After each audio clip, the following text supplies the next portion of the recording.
Social media से लेकर share market और यहाँ तक कि दूर दराज के इलाकों तक अडानी शब्द पूरे इंडिया में गूंज रहा है।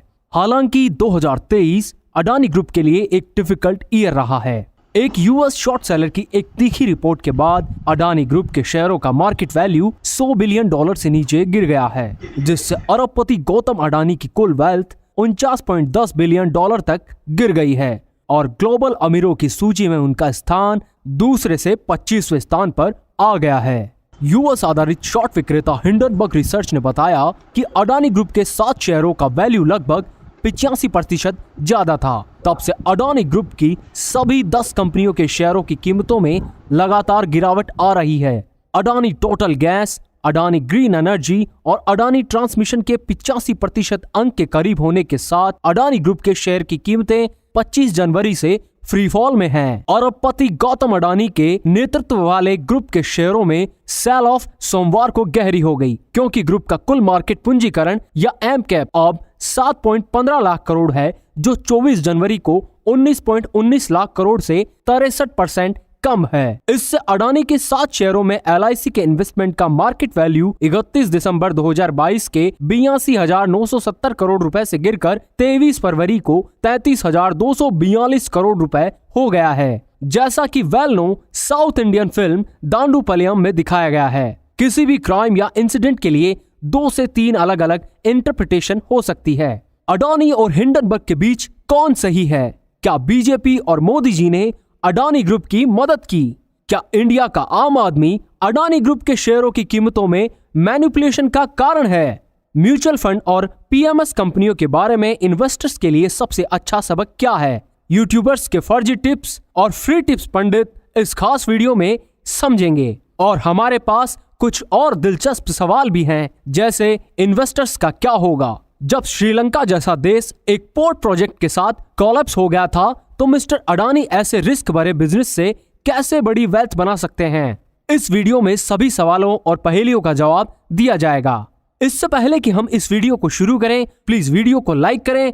हमने यह वीडियो इन्वेस्टर्स और आम जनता के लिए बनाया है। हम यह क्लियर करना चाहते हैं कि यह वीडियो किसी राजनीतिक एजेंडे से इन्फ्लुएंस्ड नहीं है और इसके प्रोडक्शन के लिए हमें कोई स्पॉन्सरशिप नहीं मिला है। यह वीडियो अडानी या हिंडनबर्ग के बारे में नहीं, बल्कि यह शेयर मार्केट में फाइनेंशियल मार्केट की भावनाओं की गहरी समझ पर क्रिएटेड है। कई वीडियो और एनालिसिस एक्सपर्ट्स ने फैक्ट्स को बदलने की कोशिश की है और अदर्स ने शूडो नेशनलिस्टिक और पॉलिटिकल पर्पस के साथ एनालिसिस किया है। हम शेयर सेलेक्ट करते समय सिर्फ financial basics and facts consider करते हैं। हम ऑब्जेक्टली फैक्ट्स पर डिबेट्स करने और उन्हें समझने के लिए कमिटेड हैं। हम आपसे रिक्वेस्ट करते हैं कि बिना स्किप किए वीडियो को एंड तक देखें, ताकि आप मार्केट की बेहतर समझ हासिल कर सकें और इस वीडियो को आप तक पहुंचाने के हमारे मिशन को सफल बना सके। अब आते हैं टॉपिक पर। अगर आप शॉर्ट सेलिंग के बारे में जानते हैं तो टाइम स्टैम्प के अकॉर्डिंग यह अन्य टॉपिक्स पर जा सकते हैं। आइए समझते हैं शॉर्ट सेलिंग क्या है। सरल शब्दों में, स्टॉक मार्केट या डेरिवेटिव्स में प्रॉफिट कमाने के लिए हमारे पास 2 टाइप के ऑर्डर प्लेसमेंट हैं। वन इज बाइंग कॉन्सेप्ट, जहां कोई स्टॉक को कम कीमत पर खरीदता है और उसी को उच्च कीमत पर बेचता है। एग्जाम्पल के लिए इन्फोसिस को 800 रुपए में खरीदना और 1000 रुपए में बेचना। बहुत से लोग यह जानते होंगे।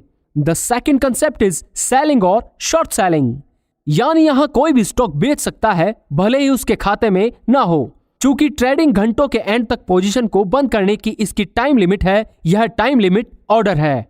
एग्जाम्पल के लिए, अगर इन्फोसिस के शेयर को 1000 रुपए में बेचा जाता है और ट्रेडिंग घंटे के एंड तक इसे फिर से खरीदा जाता है, तो व्यक्ति 200 रुपए का प्रॉफिट कमा सकता है। सीधे शब्दों में यह नेगेटिव या बियर मार्केट के लिए स्ट्रैटेजी है। In its letter to the court, SEBI ने कहा कि शॉर्ट सेलिंग में आमतौर पर इन्वेस्टर्स शेयरों को लोन लेते हैं और उन्हें बेचते हैं। उन्हें लोन दाताओं को वापस करने से पहले उन्हें कम कीमत पर वापस खरीदने की उम्मीद करते हैं। ऐसा करने से वे शुरू में उच्च सेलिंग वैल्यू और बाद में कम खरीद वैल्यू के बीच के एंड पर मुनाफा कमाने में सक्षम होते हैं। उनकी स्ट्रैटेजी ऐसी कंपनियों में बॉन्ड शेयरों में मौजूदा कीमतों पर शॉर्ट पोजीशन लेना है, यानी बॉन्ड शेयरों को वास्तव में होल्ड बिना बेचना और फिर उनकी रिपोर्ट पब्लिश करना। मार्केट की रिपोर्ट माने तो बॉन्ड शेयर की कीमतों में गिरावट शुरू हो जाती है। यह बदले में बॉन्ड शेयर की कीमतों में गिरावट को ट्रिगर करता है। क्योंकि स्टॉप लॉस लिमिट वाले अदर इंस्टीट्यूट अपने बॉन्ड शेयर को बेचना शुरू कर देते हैं, भले ही वे रिपोर्ट पर विश्वास करते हो या नहीं। फिर स्मॉल सेलर्स कम कीमत पर शेयर बॉन्ड खरीदते हैं और इस टाइप प्रॉफिट कमाते हैं। जितना ज्यादा मार्केट उनकी रिपोर्ट पर विश्वास करता है और जितना ज्यादा स्टॉप लॉस लिमिट शुरू हो जाती है, बॉन्ड शेयरों की कीमतें उतनी ही ज्यादा गिरती हैं और वे ज्यादा पैसा कमाते हैं। शॉर्ट सेलिंग को कुछ लोग सिक्योरिटीज मार्केट के एक प्रॉफिटेबल फीचर की तरह देखते हैं, क्योंकि यह लिक्विडिटी प्रोवाइड करता है और ओवरवैल्यूड स्टॉक को ठीक करने में मदद करता है। हालांकि अदर्स इसे एक अनडिजायरेबल एक्टिविटी की तरह देखते हैं जो अपने मैनिपुलेशन वेल्नरेबल है। सेबी आर्ग्यूज की कम बिक्री पर कोई भी रिस्ट्रक्शन एफिशिएंट प्राइस डिस्कवरी को डिस्टॉर्ट कर सकता है, प्रोमोटर्स को कीमतों में मैनिपुलेशन करने की अपॉर्चुनिटी प्रोवाइड करता है और इन्वेस्टर्स के बजाय मैनिपुलेटर्स का पक्ष लेता है। ज्यादातर देशों में सिक्योरिटीज मार्केट रेगुलेटर्स मेनली सभी डेवलप्ड सिक्योरिटीज मार्केट्स में शॉर्ट सेलिंग को एक लेजिटिमेट इन्वेस्टमेंट एक्टिविटी मानते हैं। इसलिए शॉर्ट सेल पर रोक लगाने के बजाय रेगुलेटर्स ने यह श्योर करने के लिए रेगुलेटेड फ्रेमवर्क लागू किया है। Activity safe and transparent manner में होती है। The international organisation of securities commission IOSCO ने भी मार्केट्स में शॉर्ट सेलिंग और सिक्योरिटीज लैंडिंग प्रैक्टिस की समीक्षा की है और इसे प्रोहिबिट करने की बजाय शॉर्ट सेलिंग की ट्रांसपेरेंसी रिकमेंड की है। इंडिया रेगुलेटेड शॉर्ट सेलिंग की इस पॉलिसी को फॉलो करता है और उसी के अकॉर्डिंग अपनी रेजिम बनाई है। मार्च 2020 में 13 बिजनेस डेज में निफ्टी में लगभग 26% की गिरावट के साथ कोविड महामारी की शुरुआत जैसे अशांत समय के दौरान भी सेबी ने मांग के बावजूद शॉर्ट सेलिंग पर रिस्ट्रिक्शन नहीं लगाया, बल्कि रेगुलेटेड शॉर्ट सेलिंग की अपनी पॉलिसी को बनाए रखने का ऑप्शन चुना।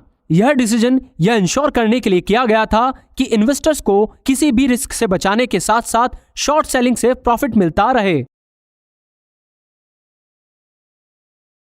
शॉर्ट सेलिंग में लोन ली गई सिक्योरिटी को बाद में कम कीमत पर वापस खरीदने के लिए बेचना शामिल है। 2001 में सेबी ने इनसाइडर ट्रेडिंग के एलिगेशन के कारण इस प्रैक्टिस को प्रोहिबिट कर दिया, जिससे स्टॉक की कीमतों में तेज गिरावट आई। फाइनेंशियल अथॉरिटीज को ऑर्डर देते टाइम ट्रेडर्स को शॉर्ट सेल डिक्लेयर करना नेसेसरी होता है। इंटरनेशनल इन्वेस्टर्स द्वारा शॉर्ट सेलिंग और डे ट्रेडिंग इंडिया में इलीगल है। शॉर्ट सेलिंग को समझाने के लिए इसे और 30 मिनट या उससे ज्यादा की जरूरत हो सकती है। कई शेयर मार्केट के ट्रेडर्स और हेज फंड मैनेजर जिन्होंने शॉर्ट सेलिंग स्ट्रेटजीज के साथ अरबों डॉलर कमाए हैं। अगर आप इस पर डिटेल वीडियो चाहते हैं तो हमारे वीडियो को लाइक करें और अपनी राय के साथ कमेंट करें। Hindenburg report. Hindenburg research LLC एक New York city based investment research firm है जो एक्टिविस्ट शॉर्ट सेलिंग पर कंसंट्रेट करती है, जिसे 2017 में नाथन एंडरसन ने स्टैब्लिश किया था। यह पहली बार अमेरिकी फर्म ने इंडियन इक्विटी मार्केट में लिस्टेड यूनिट पर नजरें गड़ाई हैं। हालांकि जो बात इस रिपोर्ट को पर्टिकुलरली इंटरेस्टिंग बनाती है वह यह है कि हिंडनबर्ग रिसर्च सिर्फ एक रिसर्च कंपनी नहीं है, यह एक एक्टिविस्ट शॉर्ट सेलर है जो अडानी के शेयर की कीमत में गिरावट को देखते हुए फाइनेंशियल इंसेंटिव देती है। Hindenburg man made disaster floating around in the market की पहचान करके और फिर कंपनी की नेगेटिव को पब्लिक करने से पहले स्टॉक गिरने पर बेट लगाकर अपना मुनाफा कमाता है, जैसा कि उसने अडानी के मामले में किया है। बैंकरों के अकॉर्डिंग बेट लगाने का एक और ज्यादा प्रॉफिटेबल तरीका पार्टिसिपेटरी नोट्स P नोट्स का यूज करना होगा। इंडियन कंपनियों के ऑफ शेयर के बेस पर lightly regulated of share derivative P notes बनाने वाली entities Indian share market regulated के साथ रजिस्टर्ड है, लेकिन सेबी के साथ सीधे रजिस्टर किए बिना कोई भी उनमें इन्वेस्टमेंट कर सकता है। इसके अलावा P नोट्स का मार्केट बहुत बड़ा है। हर साल अरबों डॉलर वैल्यू के P नोट्स का बिजनेस होता है, जिससे बड़े बेट लगाना पॉसिबल हो जाता है। अडानी के मामले में हिंडनबर्ग ने US ट्रेडेड बॉन्ड और गैर भारतीय ट्रेडेड डेरिवेटिव के मीडियम से शॉर्ट पोजीशन रखी। 24 जनवरी को हिंडनबर्ग रिसर्च ने 106 पेजेस में 88 क्वेश्चन के साथ एक रिपोर्ट रिलीज की, जिसमें अडानी ग्रुप पर डिकेड से स्टॉक मैनिपुलेशन और अकॉर्डिंग फ्रॉड पॉलिसी में शामिल होने का एलिगेशन लगाया गया। इस रिपोर्ट में यह बताया गया है कि अडानी ग्रुप ने ऑफशोर टैक्स हेवंस का उसे किया है और एम्पावर स्टॉक ट्रेडिंग प्रैक्टिसेस अपनाई है। जवाब में अडानी ग्रुप ने किसी भी गलत काम से इनकार किया है और फर्म के फाइंडिंग को खारिज कर दिया है। रिपोर्ट रिलीज होने के बाद से अडानी ग्रुप के 10 लिस्टेड शेयरों ACC, Adani enterprises, Adani green energy, Adani ports, Adani power, Adani total gas, Adani transmission, Adani Wilmer, Ambuja cement और एनडीटीवी का मार्केट कैप गिर गया है। 12 लाख करोड़ रुपए का चौंका देने वाला घाटा इंडियन शेयर मार्केट्स के इतिहास में सबसे बड़ा घाटा है। अडानी ग्रुप हाल के सालों में शेयर मार्केट में सक्सेस की लहर चला रहा था। इसके अडानी एंटरप्राइजेज ने रिस्पेक्टिवली 2021 और 2022 में अनप्रेसिडेंटेड 256% और 126% प्रॉफिट देखा। ग्रुप कई पोर्ट्स और हवाई अड्डों को चलाता है, की सिटीज में बिजली सप्लाई करता है और देश में सीमेंट के सबसे बड़े मैन्युफैक्चरर्स में एक है। हालांकि हिंडनबर्ग रिपोर्ट ने अडानी ग्रुप के फॉर्च्यून का ड्रामेटिकल रिवर्सल किया है। रिपोर्ट के बाद से सबसे बड़ा नुकसान अडानी ग्रीन एनर्जी 73% नीचे, इसके बाद अडानी ट्रांसमिशन 70% नीचे और अडानी टोटल गैस 75% नीचे का है। अडानी ग्रुप के डिनायल के बावजूद एलिगेशन का कंपनी के शेयर वैल्यू पर बहुत बुरा इफेक्ट पड़ा है। अडानी ग्रुप के चेयरमैन गौतम अडानी ने सभी अनाउंसमेंट्स के साथ हिंडनबर्ग का मुकाबला करने की मांग की है। उन्होंने कहा है कि अडानी ग्रुप ने कोई शेयर गिरवी नहीं रखा है और न ही किसी इलीगल ट्रेड प्रैक्टिसेस में शामिल है। हालांकि अभी भी कुछ पॉइंट्स पर विचार करना बाकी है। As the security trustee, SBI cap trustee company को सेबी के पास गिरवी रखे गए शेयरों की संख्या में कोई भी चेंजेस दर्ज करना जरूरी है। इसी के अंडर ऐसा किया गया है। इस प्रोजेक्ट के लिए गिरवी रखे गए शेयरों की लेटेस्ट किस्त अडानी ग्रीन, अडानी पोर्ट्स और अडानी ट्रांसमिशन के इक्विटी शेयरों का रिस्पेक्टिवली 1.06%, 1% और 0.55% है। अडानी ने अपना एम्पायर बनाने के लिए सिग्निफिकेंट रिस्क उठाए हैं और इन रिस्क्स ने उन्हें दुनिया के रिचेस्ट लोगों में से एक बना दिया है। हालांकि अगर इंफ्रास्ट्रक्चर सेक्टर में थोड़ी भी मंदी आती है तो ये रिस्क बैकफायर कर सकते हैं, क्योंकि अडानी ग्रुप की लिस्टेड कंपनियों में से 7 में से 6 कंपनियां इस सेक्टर में काम करती है। ब्लूमबर्ग न्यूज ने बताया कि देश के सबसे बड़े फाइनेंसर स्टेट बैंक ऑफ इंडिया ने अडानी ग्रुप की कंपनियों को $2.6 बिलियन तक का लोन दिया है। हालांकि इस लोन का लगभग आधा हिस्सा आरबीआई के रूल्स के अंडर अलाउड है। यहां तक कि एसबीआई कैपिटल ने भी शेयर गिरवी रखकर अडानी ग्रुप को लोन दिया था। हालांकि मिस्टर गौतम अडानी ने अपने बयान में यह कंफर्म किया है कि उनकी कंपनी शेयर गिरवी रखकर लोन नहीं लेती है।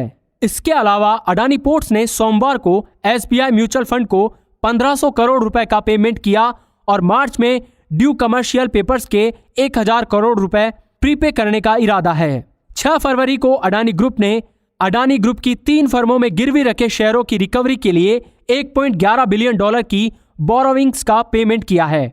इसके अलावा अडानी पावर ने डीबी पावर लिमिटेड से कोयल प्लांट प्रोजेक्ट एक्वायर करने की अपनी प्लानिंग कैंसिल कर दी है।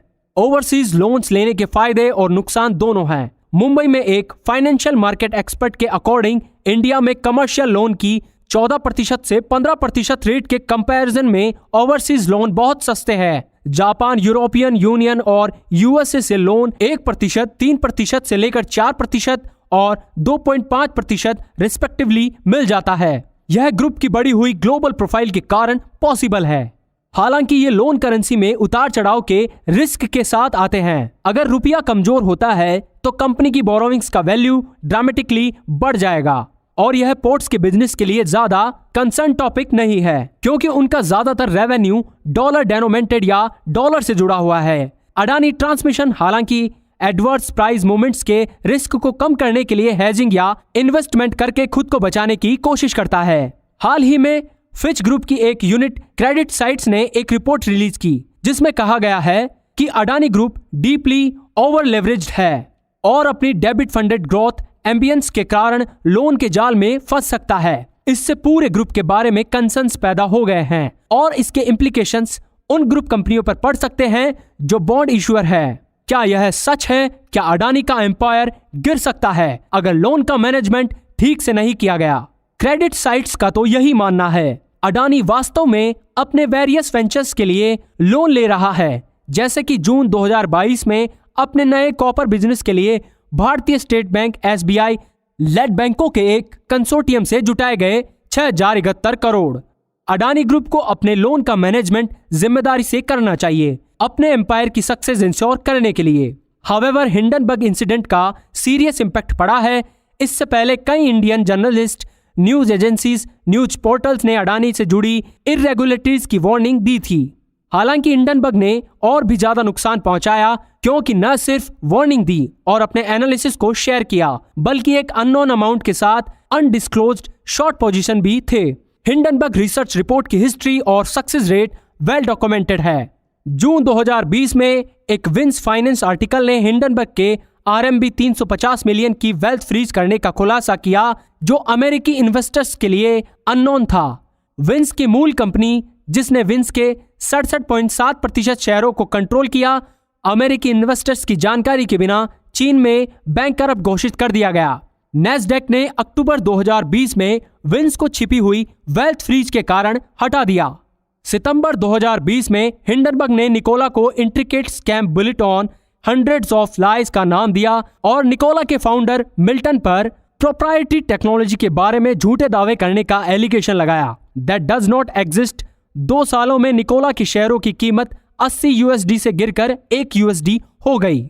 इसके अलावा हिंडनबर्ग ने बताया कि जून 2021 तक अडानी ग्रीन एनर्जी के $420 मिलियन से ज्यादा के शेयरों का ऑनरशिप साइप्रस बेस्ड एक यूनिट न्यूलिना इन्वेस्टमेंट्स के पास था, जिसका एलिगेडली अडानी ग्रुप के एग्जीक्यूटिव्स ऑन करते हैं। हिंडनबर्ग के अकॉर्डिंग इस ऑफ शेयर होल्डिंग से अडानी ग्रीन ने इंडियन रूल्स को बाईपास किया, जिसके लिए लिस्टेड कंपनियों को कम से कम 25% नॉन प्रमोटर पब्लिक फ्लोट बनाए रखने की जरूरत होती है।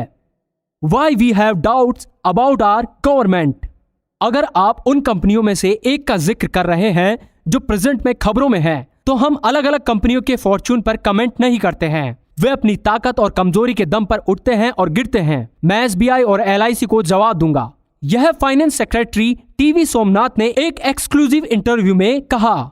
सरकार ने दावा किया कि अडानी ग्रुप के लिए LIC का एक्सपोजर बुक वैल्यू पर LIC की कुल वेल्थ मैनेजमेंट AUM के 1% से भी कम है। 30 सितंबर 2022 तक LIC का कुल AUM 41.66 लाख करोड़ रुपए था। LIC ने अडानी ग्रुप की वेरियस कंपनियों में इक्विटी हिस्सेदारी रखने के लिए पिछले कई सालों में 30,127 करोड़ रुपए का इन्वेस्टमेंट किया। Union minister of state of finance Bhagwat Kisan Rao Karad ने संसद को इन्फॉर्म किया।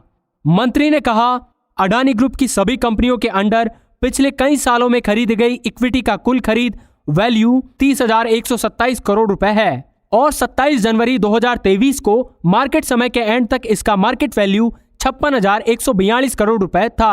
हालांकि अगर हम 24 फरवरी को इसे रिव्यू करें तो हमें उसी इन्वेस्टमेंट वैल्यू के बारे में कमेंट मिलती है, जिसमें बड़े नुकसान होते हैं। कुछ एक्सपर्ट्स का कहना है कि LIC का इन्वेस्टमेंट वैल्यू सेफ है, लेकिन हिंडनबर्ग के दावे से LIC को सिर्फ अपने प्रॉफिट का नुकसान हुआ है। अगर हम इस एपिसोड को इम्पार्टली लेते हैं तो हम अनुमान लगा सकते हैं कि LIC ने अग्रेसिवली 2021-2022 में अडानी ग्रुप के शेयर खरीदे, जो कि म्यूचुअल फंड की तुलना में ज्यादा अलोकेशन है।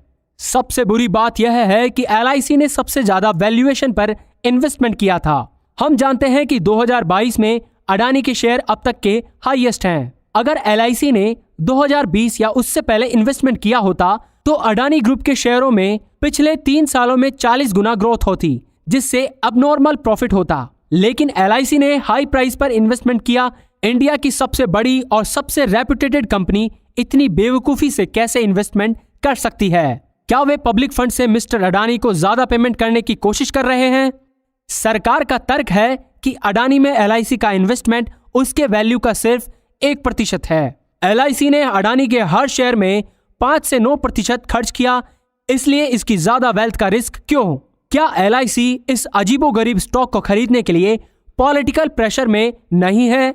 प्राइवेटाइजेशन रिफॉर्म्स के बाद इंडिया में कुछ बिजनेसेस को PPP पब्लिक प्राइवेट पार्टनरशिप के अंडर मैनेज किया गया, जिसके अंडर प्राइवेट कंपनी बिजनेस का मैनेजमेंट करेगी और सरकार के साथ कुछ प्रॉफिट शेयर करेगी।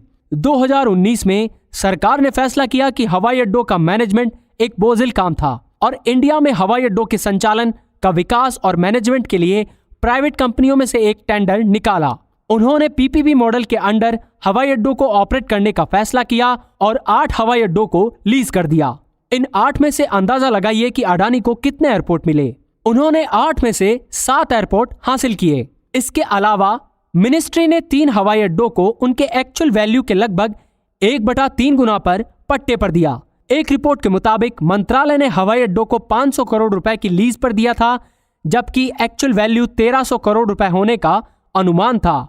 जब भी सरकार किसी सेक्टर का प्राइवेटाइजेशन करती है, अडानी एक बेनिफिशियरी होता है। पोर्ट्स हो या हवाई अड्डे, अडानी बोली लगाने वाला और विजेता है। मोदी और अडानी का मामला एक अनकहा लेकिन एक्सेप्टेड ट्रुथ है। सरकार के साथ अडानी के रिलेशन उसके सभी बिजनेसेस के लिए स्ट्रेटेजिक इंपॉर्टेंस के रहे हैं। अगर आप ध्यान से देखें तो अडानी ऑपरेटेड ज्यादातर सेक्टर्स में सरकार का दखल है, इसलिए सरकार के साथ अच्छे रिलेशन होने से अडानी को श्योरली मदद मिली है। जब कांग्रेस लीडर राहुल गांधी ने अडानी ग्रुप के बारे में सवाल किया तो प्रधानमंत्री मोदी और उनके समर्थकों ने जवाब देने के बजाय गांधी के दादा जवाहरलाल नेहरू को निशाना बनाया। अडानी ग्रुप ने हिंडनबर्ग रिपोर्ट को एक नेशनल एजेंडे के रूप में बदनाम करने की कोशिश की और कई भाजपा लीडर्स ने बिना किसी शर्म की भावना के इस इलॉजिकल स्टेंस का सपोर्ट किया। एक बच्चा भी भाजपा लीडर के पॉलिटिकल एजेंट को पहचान सकता था। अडानी ग्रुप की जेएसी प्रॉप की ऑपोजिशन की मांग के जवाब में मोदी सरकार ने यह कहकर अपना असली रंग दिखा दिया कि वह जुडिशियल प्रॉप की परमिशन देगी, लेकिन सिर्फ तभी जब जजों के नाम सीलबंद लिफाफे में सुप्रीम कोर्ट को सौंपे गए हो, एक अनुरोध जिसे एट द एंड रिजेक्ट कर दिया गया था। यह इंडिकेट करता है कि मोदी अडानी ग्रुप के पक्ष में फैसला सुनाने वाले जज अपॉइंट करके देश को धोखा करने की कोशिश कर रहे हैं। यह एक वेल नो फैक्ट है कि सिग्निफिकेंट मामलों में कई रिटायर्ड जजेस को राज्यसभा में गवर्नर्स और एमपीज की पोजीशन से अवॉर्ड किया गया है। इस बीच सेबी सिचुएशन जानता था, फिर भी 2019 या 2020 में अडानी ग्रुप की शेयर वैल्यू रैली के खिलाफ कोई कार्रवाई करने में फेल रहा।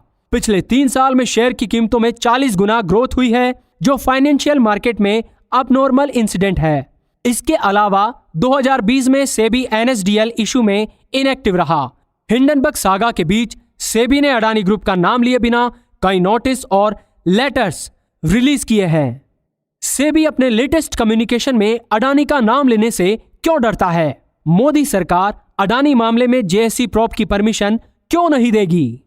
इन सवालों ने हमारी सरकार की ईमानदारी पर सवाल खड़े कर दिए हैं। इस बात से इनकार नहीं किया जा सकता है कि एंटी अडानी मूवमेंट के पीछे एक सर्टेन प्रोपेगेंडा है, लेकिन असली सवाल यह है कि अडानी ग्रुप हिंडनबर्ग के खिलाफ मामला दर्ज करने से इतना क्यों डरता है? आखिरकार मिस्टर गौतम अडानी ने वायर और अदर्स न्यूज पोर्टल्स के खिलाफ मामले दर्ज किए हैं, फिर भी जब हिंडनबर्ग 88 सवालों के जवाब मांगता है तो वह चुप रहता है।